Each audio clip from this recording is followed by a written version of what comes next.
Hey guys, let's start our journey today. So in this problem, we are given two numbers. The first number is n. It is the length of x. And the second number is p. Um, the x is in base p. And the following array represents x, right? For example, in this case, n equals to 3, right? Because there are three numbers in x. And p equals to 5. And the x is 2, 3, 4. And we can do one kind of operation, that is increment the x by 1, right? For example, by adding 1 to x, we will get 240, right? And we can do this operation arbitrary times, right? So the goal is that what is the minimum number of operations we can do to the x, so that all the possible digits can appear at least once in these numbers. For example, in the original x, 3 digits has appeared, right? 2, 3, and 4. And by adding 1, we have additional 0 appeared. And by adding another 1, we have another digits appeared, which is 1. So at this point, we have all the digits we can have, right? So that we can stop here, and the total number of operations is 2. So we output 2 in this case. So how do we solve this problem?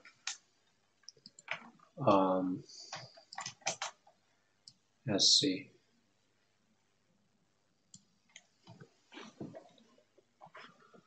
So it's relatively easy to see that by doing p number of operations, we can get all of those digits for sure, right?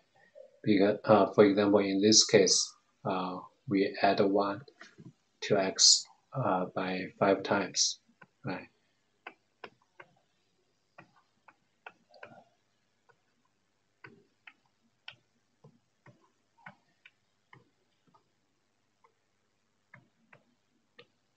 As we can see, the last number itself can cover all the digits, right? By adding 1 to the x p times, actually p minus 1 times, right? So we can guarantee that the answer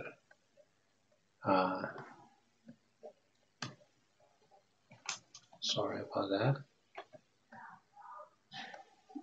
The final answer is in the range from 0 to p minus 1, right? So the p is actually a really big number, right? So from that, we can know that we have to invent a log n algorithm. So we think about binary search. Binary search is to find a number between two numbers, and that number should make sure that each of the digits can appear at least once. So the general idea is that in each of the binary search iteration, we will have a left and a right, right? And this is the um, range where we search, right? And we will pick the middle point to do the test and see if we do n numbers of operation, can we cover all of the digits? So we need to answer that question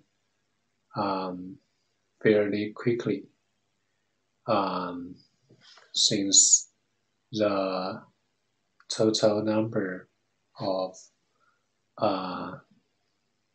since the n is smaller than 100, then we can do this in O100, right? So how can we do that?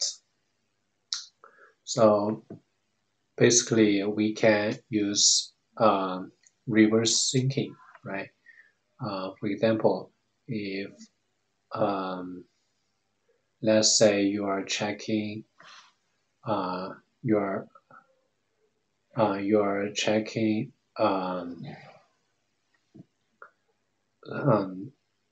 if you do three operations to, let's say you start from 240, right? And if you do three operations, you will get this guy, right? How can we know if uh, this guy and the guys before this can cover all the digits? Uh, we can um, check it in this way. So the lower bound of the last digits is 0, and the upper bound of this digit is n in this case, right? So that these digits are already covered uh, by the last digits in the array, and we can check how many digits in this array are already covered by the original number. So in this case, two, we will have 0, 1, 2, 3, right? If m equals to 3, then 2 is already covered by the original x. So it is not new added digits. So what's the number of new added digits is 0, 1, 3, right? So the total number of new added digit is n minus 0 minus the number of digits that is already covered in the original x, right? And in this way, we can tell how many new digits are added to the collection. And all we need to do is set the number of new added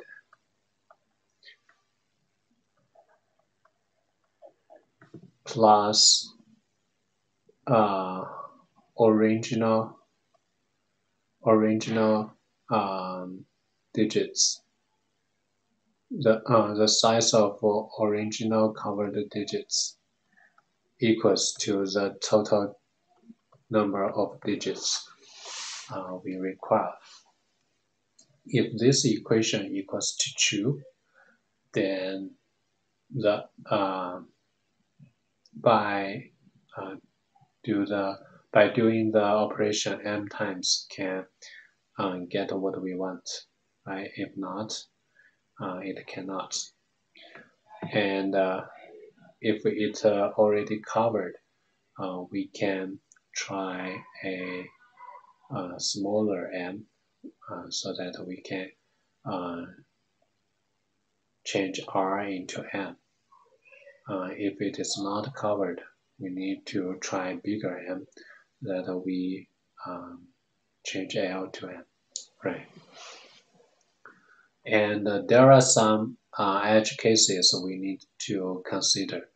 One is that what if um, when you add the when you do the incrementation, you reach to the point where the last digits equals to p, right? In that case, the last digits need to be set to 0, and all the digits before it that equals to p minus 1 should be changed to 0. And if the first digit is also p plus 1, we need to add a 1 into the collection, right? And from there, we need to do a second binary search to try the new number from then on, right? So basically, we will break this search into 3 stages. One is from from the original last digit to change the last digit to p minus 1. Then the second stage is change the number to the 10000 kind of number, and then we keep doing the incremental incrementation and search for the m that can cover all the digits. So that is basically it. Thank you for watching.